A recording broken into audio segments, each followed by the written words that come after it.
그린지방이 오디오북. 숨어, 지금 뭐라고 하셨어요? 저희 아버지가 무능해서 망했다고요? 어떻게 그런 말씀을... 텔린 말했니? 네 아비가 사업 수완만 좋았어도 이 꼴은 안 났지. 우리까지 피곤하게 만들고 말이야. 당장 이 집에서 나가! 그렇게 10년이 흘렀습니다. 아버지가 평생을 바친 회사가 무너지고 장밋빛 같던 내 인생이 잿더미가 된 지 10년. 온갖 아양을 떨며 우리 조카 서윤이가 최고라던 친척들의 경멸과 냉대 속에서 버텨온 지 10년이라는 세월이 말입니다. 제 이름은 이서윤, 올해 40입니다. 불과 10년 전까지만 해도 저는 남부러울 것 없는 삶을 살았습니다. 중견 건설사를 운영하시는 아버지 덕에 강남의 고급 빌라에서 살며 원하는 것은 무엇이든 가질 수 있었죠. 명절이면 친척들은 저희 집에 구름처럼 몰려들었습니다. 제 손에는 값비싼 선물이 들려 있었고 그들의 입에서는 꿀 같은 아첨이 흘러나왔습니다. 특히 아버지의 동생인 강철 숙부와 여동생인 강희 고모는 그중 으뜸이었습니다. 숙부는 아버지의 사업을 돕겠다며 매일같이 회사에 출근 도장을 찍었고 고모는 철마다 제 어머니와 제게 명품 가방을 사다 바치며 환심을 사려 애썼습니다. 이야기를 시작하기에 앞서 구독과 좋아요 한 번씩만 눌러주시면 제게 큰 힘이 됩니다. 지금 어디에서 제 이야기를 듣고 계신지도 댓글로 알려주시면 감사하겠습니다. 그랬던 그들의 태도가 180도 바뀐 것은 아버지의 회사가 하루아침에 부도를 맞으면서부터였습니다. 믿었던 거래처의 연쇄 부도와 갑작스러운 자금 압박. 아버지는 백방으로 뛰어다녔지만 둑이 무너지듯 쏟아지는 위기를 막을 수는 없었습니다. 평생의 자부심이었던 회사는 공중분해되었고 집과 재산은 모두 빚잔치에 넘어갔습니다. 저희 가족에게 남은 것은 변두리의 작은 월세방과 사람들의 차가운 시선뿐이었습니다. 그때 가장 먼저 등을 돌린 것은 피를 나눈 친척들이었습니다. 그 충격으로 어머니는 몸져 누우셨고 몇 년을 고생하시다 결국 아버지와 제 곁을 떠나셨습니다. 아버지는 모든 것을 잃은 죄책감과 배신감에 스스로를 작은 방 안에 가두셨습니다. 한때 호탕하게 웃으시며 세상을 다 가진 듯했던 아버지의 어깨는 반으로 줄어들었고 입은 굳게 닫혔습니다. 저와 아버지 사이에도 보이지 않는 벽이 생겼습니다. 아버지는 당신의 실패가 제 인생까지 망쳤다고 생각하셨고 저는 그런 아버지를 원망하는 마음을 숨길 수가 없었습니다. 우리는 한 집에 살았지만 서로의 상처를 보듬어 주지 못한 채 각자의 섬에 갇혀 지냈습니다.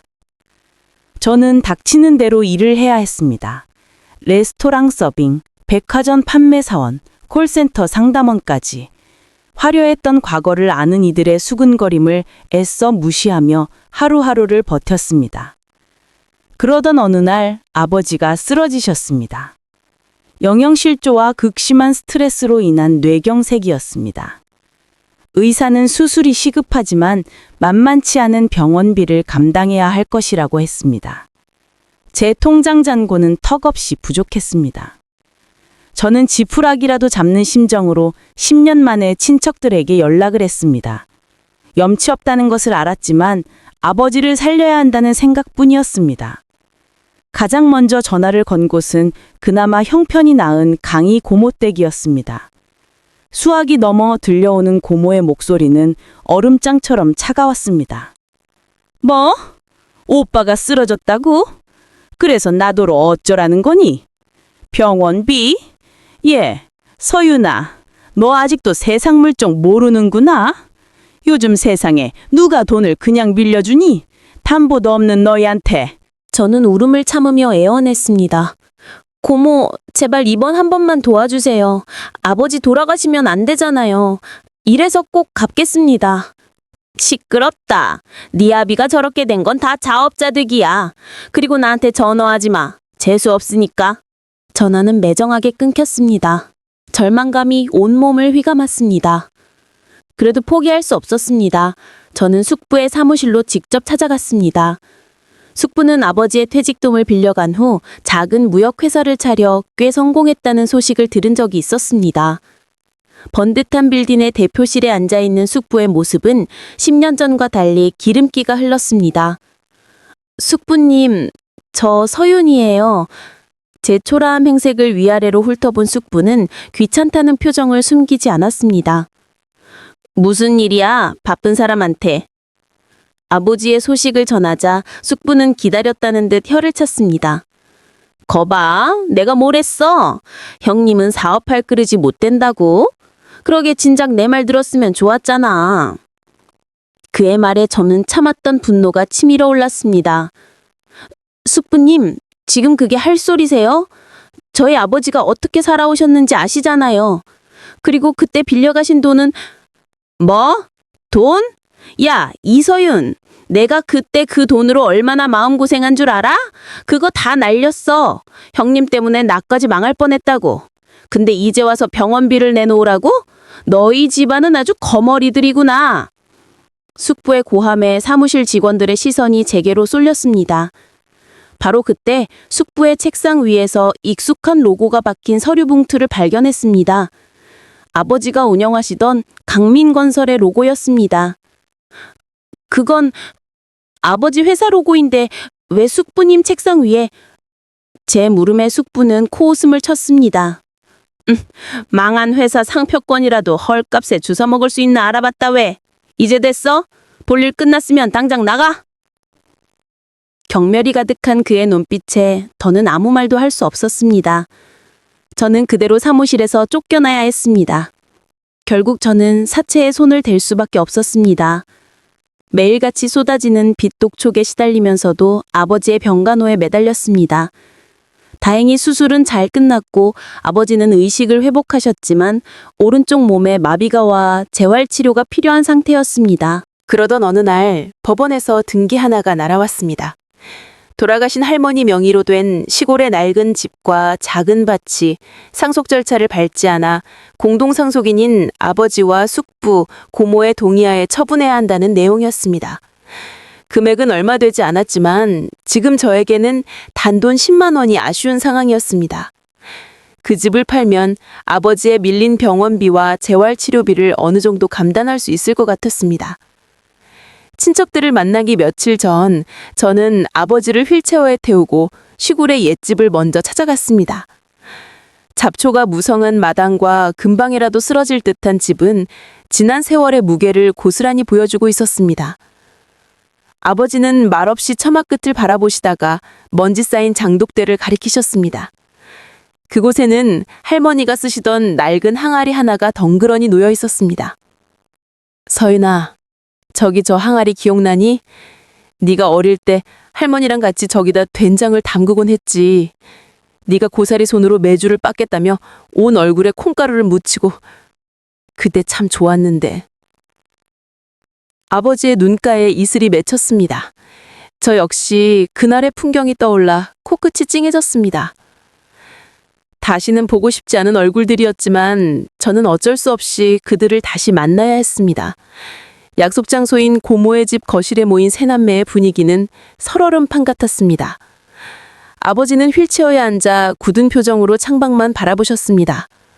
고모는 마치 벌레 보듯 저희 두녀를 쳐다보며 입을 열었습니다. 그래서 그깟 시골집 팔아서 얼마나 나온다고 우리를 다 부른 거야? 오빠는 이 몸으로 도장은 찍을 수 있겠어? 그러게 말이야. 형님 꼴이 말이 아니네. 애초에 분수를 알았어야지. 괜한 욕심 부리다가 이게 무슨 꼴이야? 그 순간 입을 꾹 다물고 계시던 아버지가 처음으로 입을 열었습니다. 강철아, 너 왜 형님? 뭐 할 말 있어? 어차피 망한 인생, 이제 와서 뭘 어쩌겠어. 그냥 얌전히 서류에 도장이나 찍어. 우리가 그 돈 받아서 어디 좋은 데 쓰겠어? 다 형님 병원비에 보태주려는 거 아니야. 숙부의 뻔뻔한 태도에 저는 더 이상 참을 수가 없었습니다.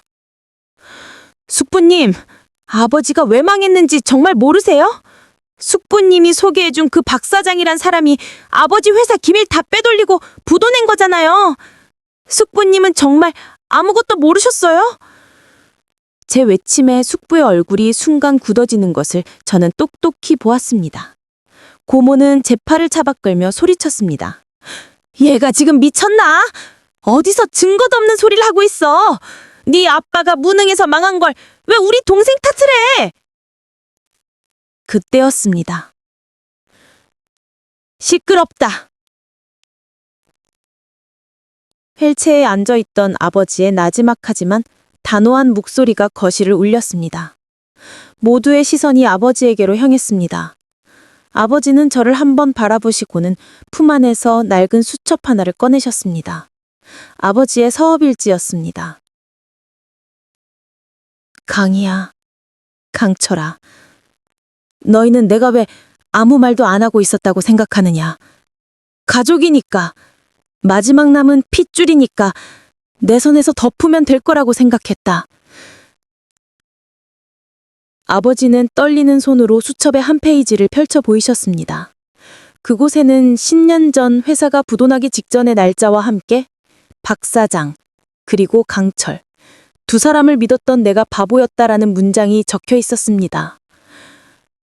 이게 다 무슨 소리예요, 오빠! 고모가 소리쳤지만 숙부는 아무 말 없이 입술만 파르르 떨고 있었습니다. 그 모습이 모든 것을 말해주고 있었습니다. 아버지는 저를 이곳에 오기 전 모든 것을 털어놓으셨습니다. 당신이 쓰러지기 전 우연히 만난 옛 비서에게서 들은 충격적인 진실을 말입니다. 시간을 거슬러 10년 전 아버지의 회사가 마지막으로 희망에 걸었던 대규모 아파트 건설 프로젝트가 있었습니다. 모든 것이 순조롭게 진행되는 듯 했지만 최종 입찰에서 경쟁사였던 태영건설에 근소한 차이로 패배하고 말았습니다. 문제는 단순한 패배가 아니었습니다. 우리가 제출한 입찰 가격과 세부 계획이 사전에 유출된 정황이 명백했습니다. 아버지는 내부 스파이가 있다고 직관했지만 심증만 있을 뿐 물증이 없었습니다. 그리고 그 프로젝트의 실패는 자금난을 겪던 회사의 결정타가 되었고 결국 부도의 길로 이어졌습니다. 아버지는 회사가 무너진 후에도 진실을 파헤치려 애쓰셨습니다. 하지만 아내의 병환과 생활고에 치여 진실은 저 멀리 묻히는 듯 했습니다. 그렇게 몇 년의 세월이 흐르고 아버지는 길에서 우연히 옛 김비서를 만나게 되었습니다. 평생을 아버지의 곁에서 묵묵히 일했던 그는 회사가 망한 뒤 작은 식당을 운영하며 살고 있었습니다. 김비서는 오랜만에 만난 아버지를 보고 눈물을 흘리며 그동안 가슴에 묻어두었던 비밀을 털어놓았습니다. 회장님, 사실 그때 우리 회사 정보를 태영건설에 넘긴 사람은 이강철 상무였습니다. 숙부는 당시 아버지 회사에서 상무라는 직함을 달고 있었습니다. 아버지는 동생에게 힘을 실어주고 싶어 중요한 프로젝트에 실무를 맡겼지만 그것이 화근이었습니다. 김 비서의 말에 따르면 숙부는 태영건설의 박 사장과 은밀히 만나 거액의 돈을 받고 회사에 1급 기밀 정보를 넘겼다고 합니다. 김 비서는 우연히 두 사람이 만나는 장면을 목격하고 대화 내용 일부를 녹음까지 했지만 숙부의 협박에 못 이겨 사실을 밝히지 못하고 퇴사할 수밖에 없었다고 했습니다. 그는 죄책감에 시달리다 아버지에게 녹음 파일을 건네주었습니다. 아버지는 그날 밤 동생의 배신이 담긴 녹음 파일을 들으며 밤새 오열했다고 했습니다. 하지만 아버지는 숙부를 찾아가거나 법적으로 문제를 제기하지 않았습니다. 이미 회사는 망했고 어머니는 아팠습니다. 세상에 단 하나 남은 핏줄인 동생을 범죄자로 만들고 싶지 않았던 아버지의 마지막 온정이었습니다. 아버지는 모든 것을 가슴에 묻고 무능한 경영자라는 오명을 뒤집어 쓴 채 스스로를 고립시켰던 것입니다. 이 모든 사실을 알게 된 저는 아버지의 깊은 상처를 비로소 이해하게 되었습니다. 아버지를 원망했던 지난날의 제 모습이 부끄러워 견딜 수가 없었습니다. 저는 아버지의 손을 잡고 아버지 죄송해요. 저 혼자만 힘들다고 생각했어요. 아버지 마음이 얼마나 찢어지셨을지 헤아리지 못해서 정말 죄송해요. 라며 엉엉 울었습니다. 아버지도 제 손을 맞잡고 말없이 눈물만 흘리셨습니다. 그날 우리 부녀는 10년 만에 처음으로 서로의 상처를 마주하고 함께 울었습니다. 그것은 원망의 눈물이 아닌 치유와 화해의 눈물이었습니다. 다음날 아침 저는 부엌에서 희미한 달그락 소리에 잠이 깼습니다. 나가보니 마비된 몸을 힘겹게 이끈 아버지가 왼손만으로 서툴게 냄비를 저으며 국을 끓이려 애쓰고 계셨습니다. 그 뒷모습을 보는 순간 저는 또다시 눈물이 터져나왔습니다. 말 한마디 없었지만 그 어떤 위로보다 따뜻한 화해의 손길이었습니다. 다시 고모의 집. 아버지의 사업 일지를 본 숙부는 사색이 되어 무릎을 꿇었습니다. 형님, 잘못했습니다. 제가 그때는 돈에 눈이 멀어서 제정신이 아니었습니다. 제발 한 번만 용서해 주세요. 고모는 믿을 수 없다는 표정으로 자신의 동생을 바라보았습니다.